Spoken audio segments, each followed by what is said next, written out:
Welcome to Stars and Swords.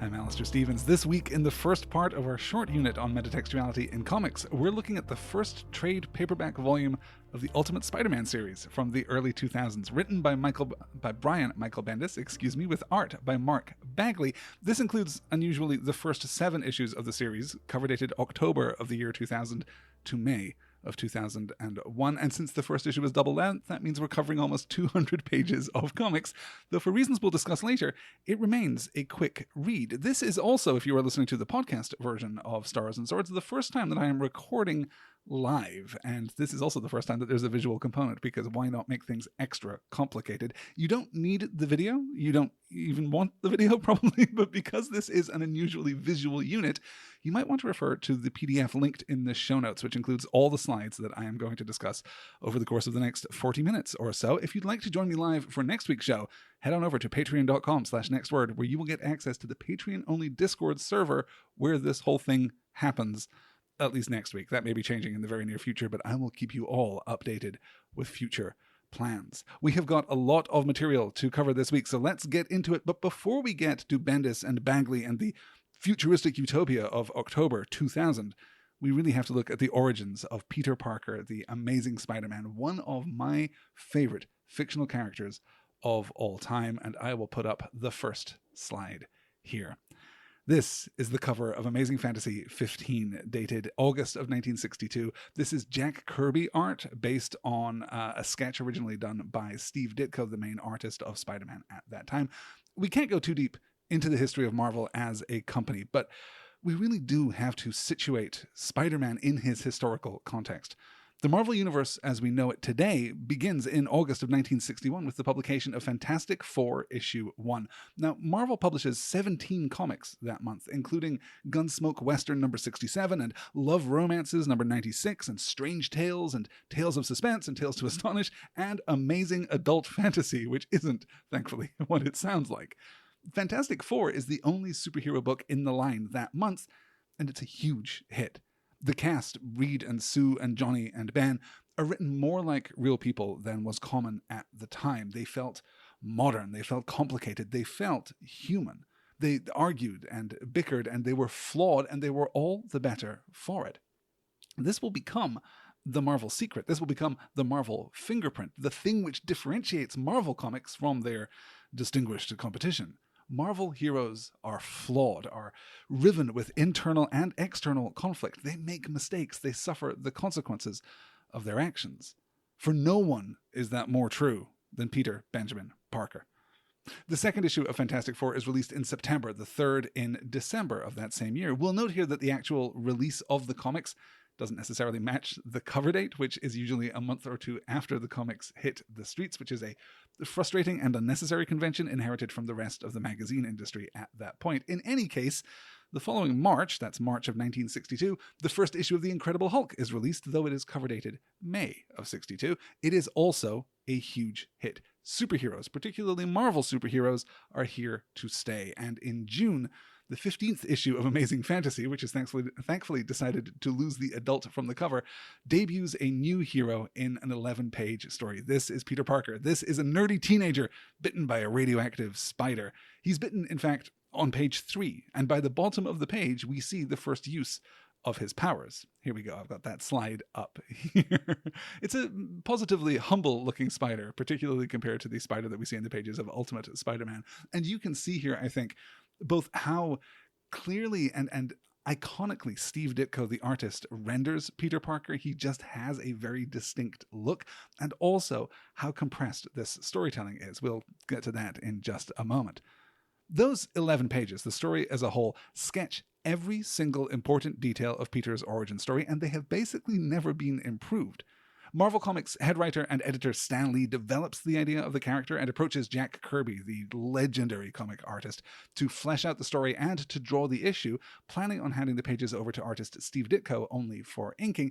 Kirby apparently drew 6 pages, which Lee disliked immensely. Kirby was drawing the character as a muscular, capable, heroic figure, the kind of figure that we saw, in fact, on the cover of this very issue.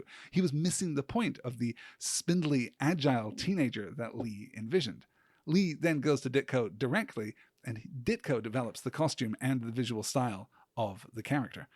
The cover shows Kirby's art, as I say. In fact, if I can perhaps bravely attempt to go back to that. Can I do that? There we go. Yes. You can see how much more muscular and how much more adult Peter Parker is in that cover image. It's also worth noting, therefore, that particularly for the listeners of my other podcast, The Last Star in Hollywood, that this issue is on the stands in every drugstore in America when Tom Cruise is born in July of 1962. The rest of the story is complicated and contradictory, not least of all because Lee and Ditko would soon have a falling out that would last for the rest of their entire lives. Lee was a notorious hustler and huckster who mythologized himself and his company relentlessly. Ditko, by contrast, was reclusive and curmudgeonly and increasingly dedicated to his objectivist Randian political philosophy. Lee died in November of 2018. Ditko died in June of 2019. The fact remains, though, if I can advance this one more slide, here we are. The fact remains, this is the very end of the story. This is the end of the 11th page. And the fact remains that these 11 pages are basically perfect. They're basically flawless. They are basically the best origin story ever presented in comics. And it's done about as well as it can be done if what you're looking for is incredibly condensed comic book storytelling. Spider-Man, it turns out, would not, despite what the caption says there at the bottom of the page, would not return to the pages of Amazing Fantasy because issue 15 was the last issue of Amazing Fantasy. Instead, in March 1963, Amazing Spider-Man #1 would hit the shelves. Another collaboration between Lee and Ditko.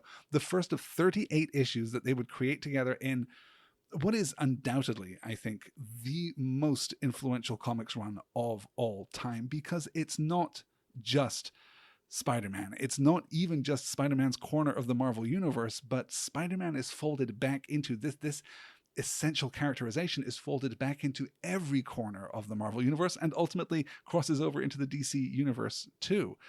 After those first 38 issues, we transition to an artist who is, if anything, even more beloved. I think particularly these days we can transition here to the work of John Romita Sr. This is Amazing Spider-Man 39, published in August of 1966, entitled How Green Was My Goblin? And you can see the Goblin himself there. Already, you'll note, Peter Parker is looking more adult, more traditionally muscular. He's looking more like a superhero. That is going to swing back and forth through the long publication history of Spider-Man comics, as we're about to see. In fact, if we skip ahead to the next issue that I've pulled a sample from here, this is Spider-Man 224, Amazing Spider-Man 224 from November of 1981. This is the first Roger Stern, John Romita Jr. issue.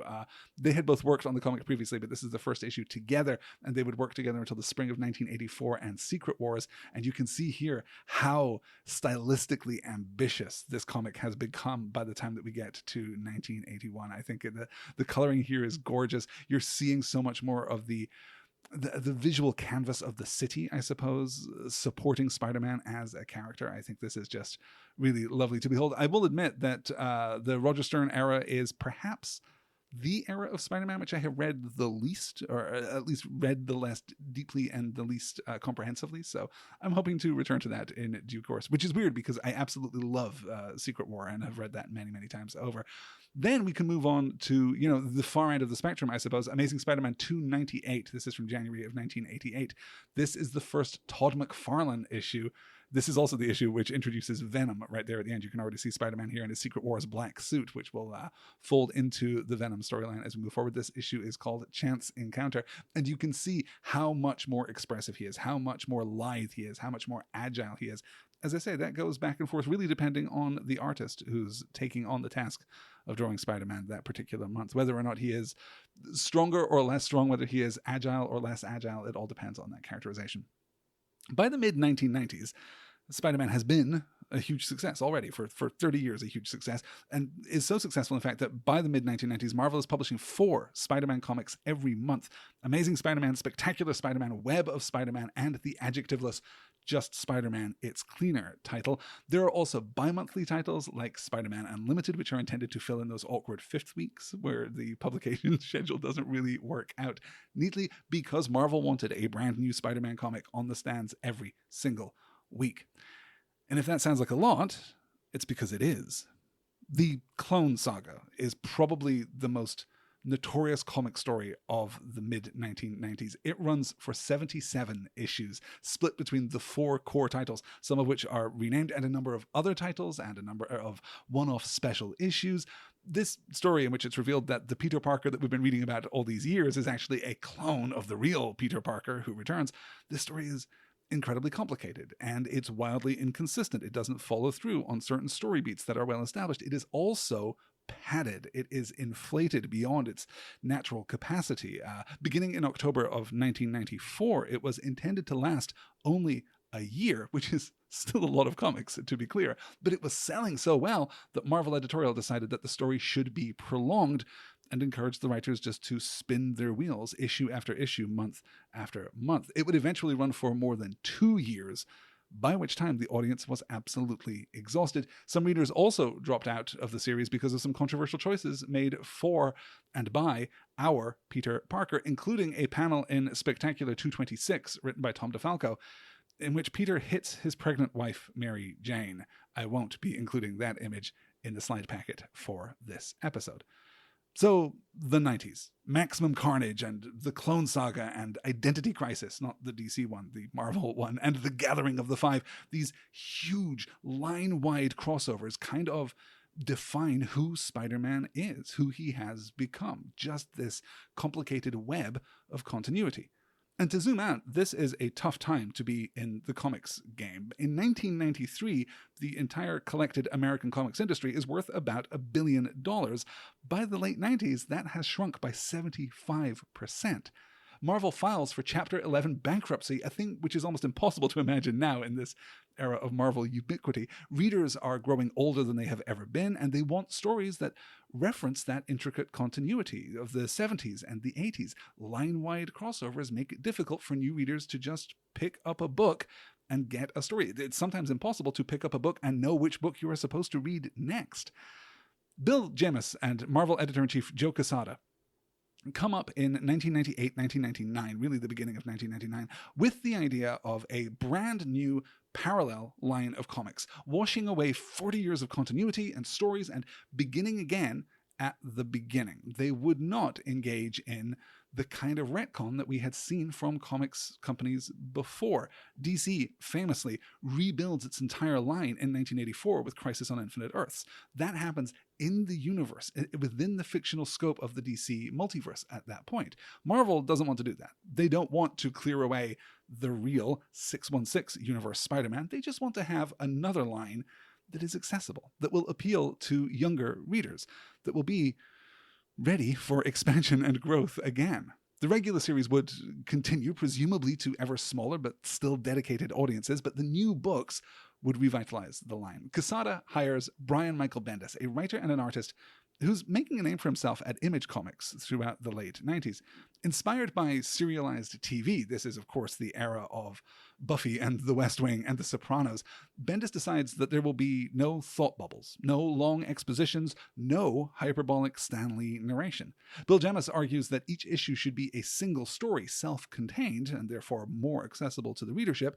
But Bendis decides instead to write for 6-issue trade paperbacks, which really were becoming the default unit of story for the comic buying public in the late 90s, in much the same way as television transitions from the episode being the default unit of narrative to the season, or at least the arc being the default unit of narrative. Now we're writing for the trade.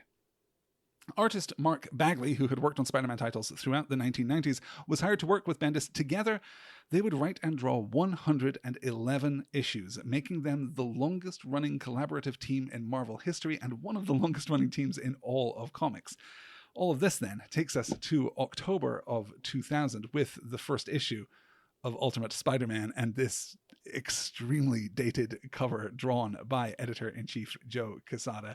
What really stands out here, I think, apart from the very fussy logo work that we've got up in the left corner there for Marvel Ultimate Spider-Man, what really stands out is all of the digital assistance that has been applied to this cover. You can see the blurring effects, we can see digitized gradient effect, we can see computer coloring in general. It's not striking, but what it is unusual. What it is very contemporary in October of 2000. I've talked before, including, in fact, in the previous episode of this very podcast, about how important it is to recognize that art is created in linear time. A piece of art, every piece of art, is a product of its context. It's a product of the specific time and place in which it's created. That's maybe never more true than it is for this cover of this book. And I have to admit, because I read this for the first time not long after its release, it was maybe 2002, early in 2002, when I first picked up Ultimate Spider-Man, because I was living in the UK, of course, at the time, and didn't have ready access to American comics even at that point. But I picked it up not long after it was released, and I thought it was cool. I thought it was modern. I thought it was, as was the intention, timeless, because we always believe on some level that the past is a slowly evolving continuum that has led inevitably to the perfect present, and that this moment will endure in a way that no other moments have. But we don't let that distinction defeat us or undermine our spirits. As Douglas Adams was famously so fond of saying of technology, anything that is in the world when you are born is normal and ordinary and is just a natural part of the way the world works. Anything that's invented between when you're 15 and 35 is new and exciting and revolutionary, and you can probably get a career in it. Anything invented after you're 35 is against the natural order of things. We miss Douglas Adams. He would have a lot to say about the modern world, for sure.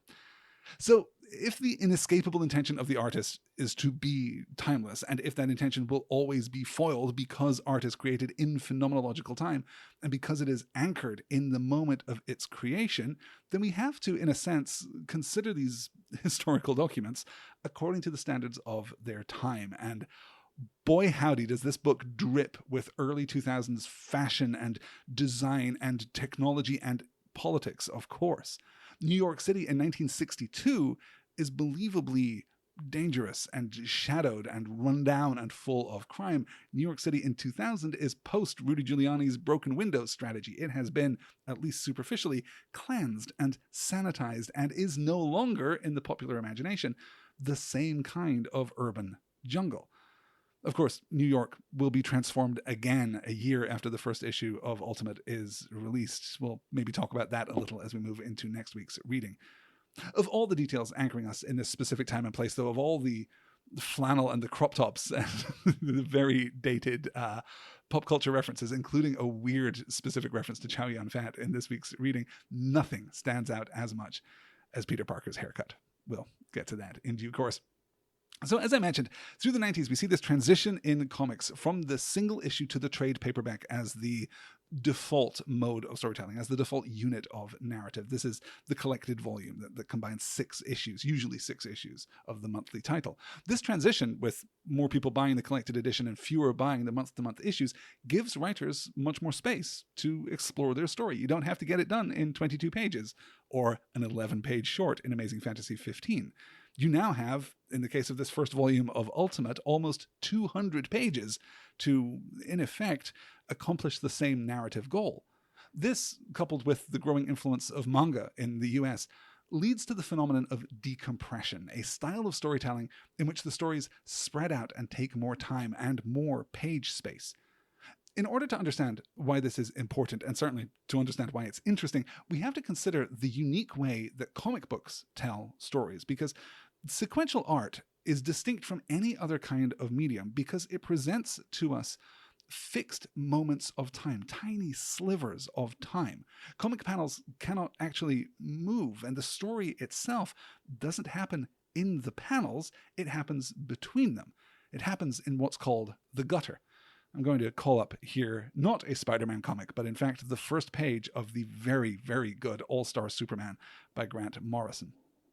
This is Superman's entire origin story, famously condensed into 8 words. Doomed planet, desperate scientists, last hope, kindly couple.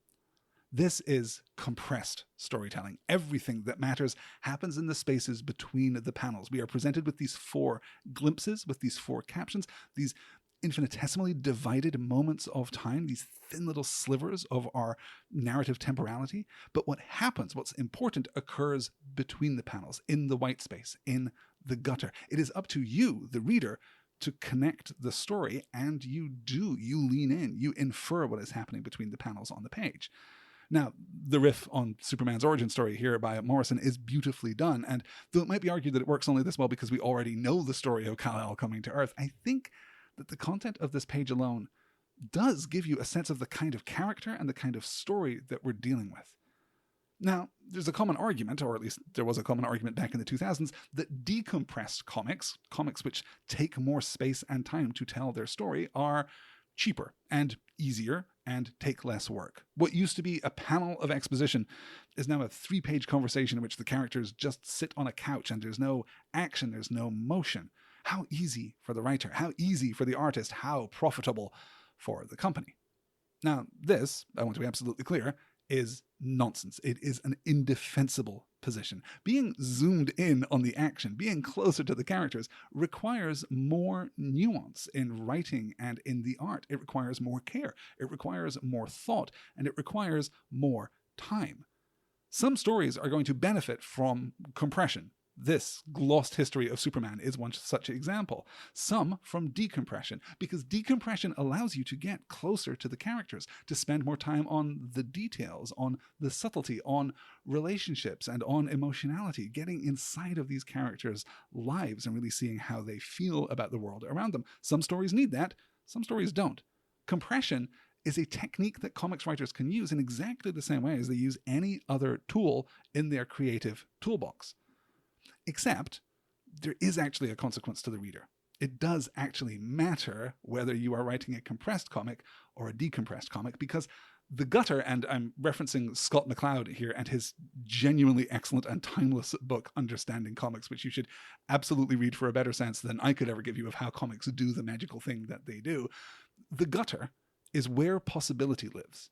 We are given these panels, we're given these fixed moments in time, but the gaps between these moments, that's where our imagination fills in the details of the story. It's where we breathe life into the text. It's why comics are uniquely evocative and uniquely interactive as a medium, because they absolutely demand the creative investment of the reader in order to make sense. How do we get from this fixed point to this fixed point?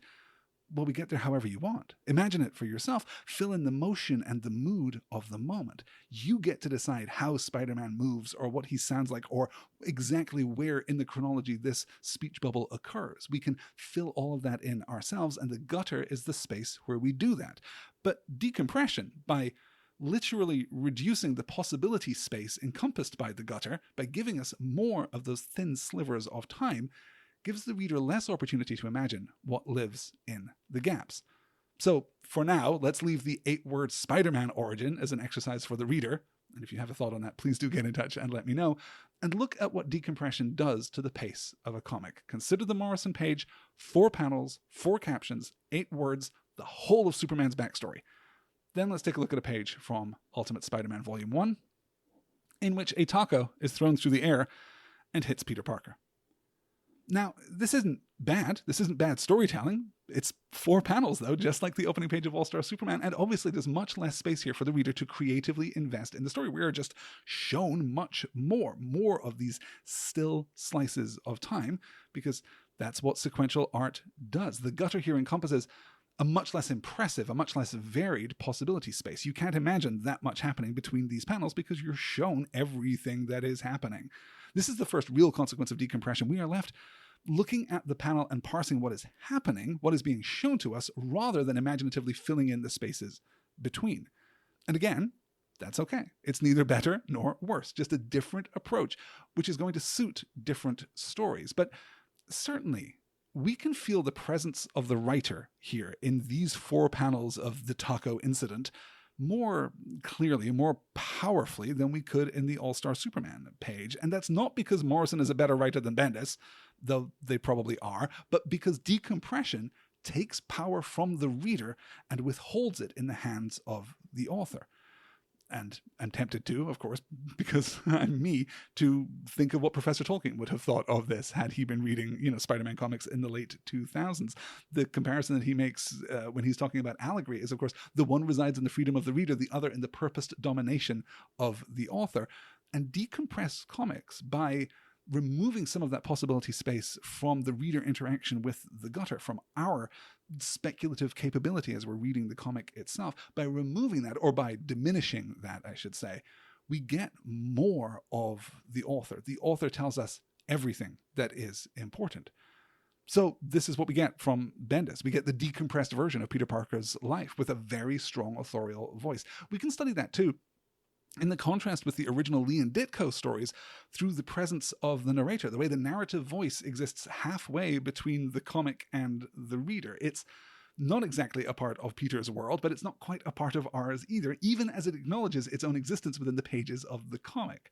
By mediating that narrative voice, by highlighting its position as a narrative voice, Lee limits his own presence in the book to these little boxed out interjections. When the narrative voice is talking, it is clear that the narrative voice is talking because it's represented there in a little text box.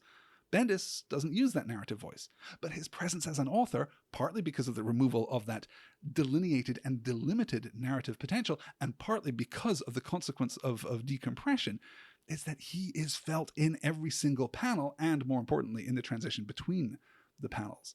It's worth noting, too, the Marvel technique, the way that Marvel comics were produced back in the day was very different to the way that they're produced today, very different to the way that really any other comics have ever been produced. Stan Lee would oftentimes write an outline, would give that to the artist for them to draw, and Lee would then go back in and fill whatever narrative he needed in order to justify the story or to make the story what he wanted. That's why in those early Marvel comics, you will quite often get the narrator bumping against what is being depicted on the page, actually commenting on what is being depicted, because Lee himself is trying to force the story back onto the rails that he imagined in his outline, but which perhaps were either not made clear to the artist or which the artist chose to subvert. So if some of these transitions are given extra weight here in decompressed comics, if Bendis is present in every transition, if we're experiencing that extra authorial domination, if we're going to be cynical, we're going to double down on that by replicating cinematic transitions. I've got an example right here. This is between pages 6 and 7. So the panel on the left of the nefarious spider and the panel on the right of the close-up of Peter in his glasses.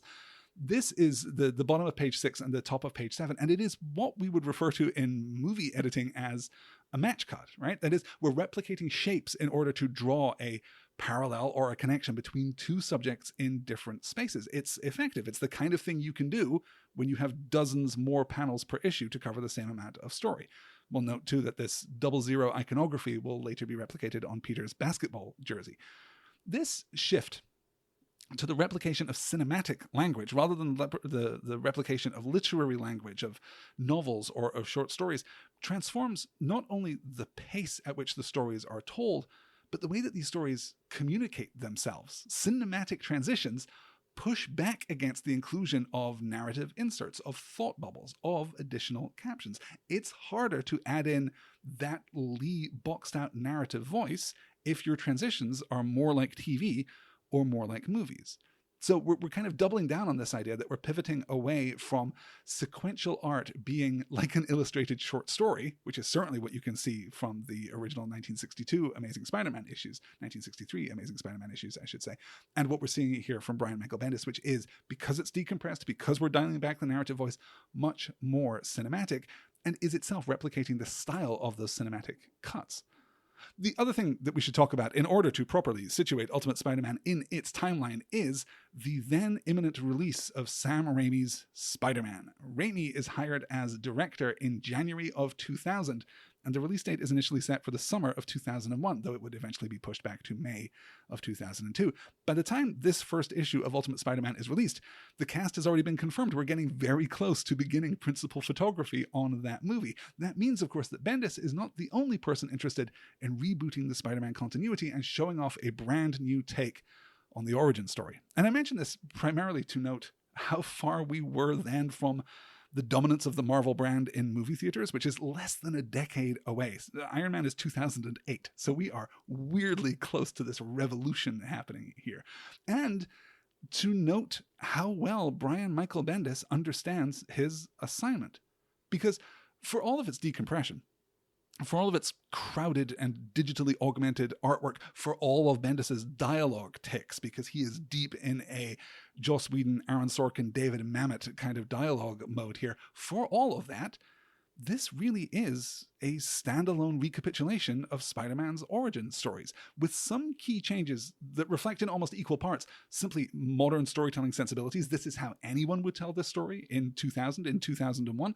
And to incorporate parts of the storyline, parts of Peter Parker's personal continuity that had not yet been invented yet in Amazing Fantasy 15. Let's take a look. I've got one unusual slide here, because the point that I'm making is this: Ultimate Spider-Man doesn't assume any previous knowledge of the comic history. And what is more impressive is that it would prove impossible for many of the reboot comics to come after it to mimic that. It becomes very tempting for reboot comics to start playing in that metatextual playground. They want to draw upon not the reader's understanding of the prior story, not the reader's comprehension of the prior story, but the reader's knowledge of the detail and the incidents of the previous story. Bendis really doesn't do that. One of the very few Easter eggs that we get of any kind here in this first volume is Flash Thompson's resemblance to Guy Gardner, the Green Lantern of DC continuity, and the fact that he is wearing in this panel, as you can see, something very much like a Green Lantern shirt. This is not a joke about Spider-Man continuity. This is not rewarding the careful reader who has read Spider-Man for, at this point, 35 years. No, this is just Brian Michael Bendis poking some fun at the distinguished competition. So we can move on here, I think, and I really should, because I'm already running quite long.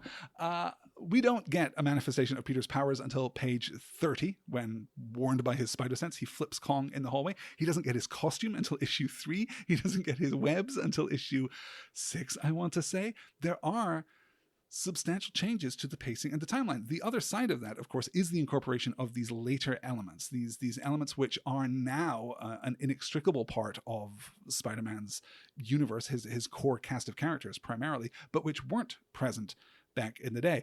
Otto Octavius, for example, shows up very early in this comic series, but wasn't introduced until issue 3 of the original run of Amazing Spider-Man. Norman Osborn wasn't introduced until issue 14. Mary Jane Watson famously cameos in 25, although we don't see her face, and doesn't appear properly until 42, long after Ditko has left the book. And Harry Osborn doesn't show up until Amazing Spider-Man 31.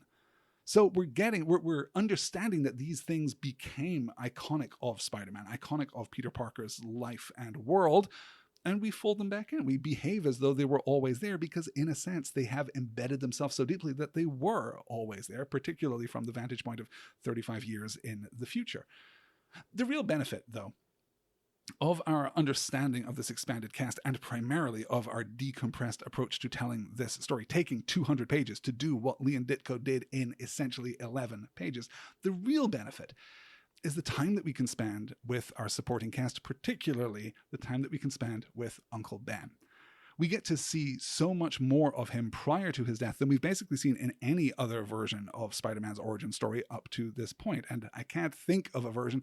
We get a little of him in the Raimi movie, we get a little of him in the Mark Webb movie, but neither work as effectively as the depiction that we get here, because what we get from Uncle Ben is warm, and it is reassuring, and it is paternal, it is fatherly, and we understand the bond between these two men. We understand that it is complex and human. We're doing the things that decompression allows us to do. We're really getting inside the heads of the characters, and it's more than just that, because we're not just getting Ben. The existence of Ben and the time that we spend with him on page, in panel, also allows us to explore Peter's relationship with May and who May is as a character, because this is really the first time that she is sketched as a real, understandable, comprehensible human being. She's the worrier. She's the one who frets over Peter's future. Ben is much more relaxed, and we can see, because of their dynamic and because of the way that they each interact with Peter, how hard it is going to be for May following Ben's death. It's really beautifully done, and I do think it is perhaps the greatest success of this first volume in particular, because we are spending a lot of time with Peter, and Peter is not the most likable character in the world. He's just not yet the guy that he will be, and I understand the necessity for that, but again, a consequence of decompression. When you're taking this much time to tell your story, and when Peter in the original story is kind of a jerk, kind of entitled, kind of narcissistic for 2 pages. Here, that is stretched out to 45 pages. And that's a lot of time to spend with a kid who's really failing like the minimum basic level for being a human being, for being a person here. Let me see here if we can move on. Yes. Oh, one important note here that I wanted to clarify too. You know what? I'm going to move on just to show you the slide of the most important conversation in Peter's life. We'll get to that in just a moment, because I also wanted to consider the moment at which Peter fails, right? The moment of moral failing that is fundamental to his entire characterization, to his entire arc, to his heroic persona, to his life every day after this one terrible moment, right? The moment when he fails to stop the thief who is escaping in this version of the story from the deli, he chooses not to get involved. It is not his problem. He is not yet the friendly neighborhood Spider-Man. And when he makes that choice, in many versions of the story, in many versions of this origin tale, he is in costume. This is a choice that Peter, in his guise as Spider-Man, is making. But in this version, in Brian Michael Bendis' version, he is in his civilian clothes. It is a choice that Peter is making. And I want to think, as we move into next week's reading in particular, of the ways in which that changes our understanding of the duality of Peter Parker, that he is both of these figures, right? In some sense, what makes Spider-Man so interesting and so compelling is that both Peter and Spidey are their own deuteragonists, right? They are their own second place characters in terms of, going back to our Aristotle and our Aeschylus. But really, in a more powerful sense, they are their own antagonists. Peter is the problem for Spider-Man more often than not, and Spider-Man is sure as hell the problem for Peter. Peter can't get good grades, or hold down a job, or go on a date with Mary Jane, or be a comfort to his elderly aunt, because he has to be Spider-Man. But the thing that makes him have to be Spider-Man is that thing which is most important to Peter Parker. And that complicated and intricate duality, a duality that had never really been explored prior to the origin of Spider-Man back in Amazing Fantasy 15, right? This isn't a part of Batman's characterization at that time. It's certainly not a part of Superman's characterization at that time, because Clark Kent is never... How to put that? I suppose. Well, I guess many writers have spent long series of issues exploring exactly this issue. Right? Is Superman the identity, or is Clark Kent the identity? Is Batman the identity, or is Bruce Wayne the identity? Here, we're never left in any doubt that Peter Parker is real and Spider-Man is the guise. I should note that there have been stories that have intended to flip that, or have tried to flip that, or have explored what happens when that is flipped. But usually, Peter Parker's the guy, and the costume and the banter and everything that comes along with his superheroic identity is a way of protecting himself from the consequences of his superheroic actions, because he is fundamentally insecure. And I don't mean emotionally insecure. I mean his role in the world is not safe. He has stakes, whether that's Aunt May as it is originally, whether that is just his own personal safety and security, whether that is his wife, whether that is his children as we move forward through his personal chronology. Those things change, but Peter is not safe, and the guise of Spider-Man therefore becomes necessary to the pursuit of his heroic goal, which is Peter's primarily. That's a complicated thought. We'll maybe continue on. Let's take a look at this page here, which is one of the best versions, one of the best encapsulations, I think, of the "with great power comes great responsibility" speech that we've ever seen. And one of the things that Bendis does so beautifully here is anchor it not in Ben, but in Richard Parker, in Peter's absent, dead in this continuity so far, father. And I really love how that works, because it's not Ben creating a personal philosophy and imparting that to his nephew. It is something bigger than that. It is something wider than that. It is something broader than that. It is a coherent personal, moral, and by extension political philosophy. With great power comes great responsibility absolutely applies to young Peter Parker. It absolutely applies to his persona as Spider-Man. But the truth is that it applies to everyone, that this is a creed of personal responsibility and of service to our shared culture and our shared community. I love how that is communicated here, this fourth panel on this page of 5. Don't try to be something else. Don't try to be less. Great things are going to happen to you and your life, Peter. Great things. And with that will come great responsibility.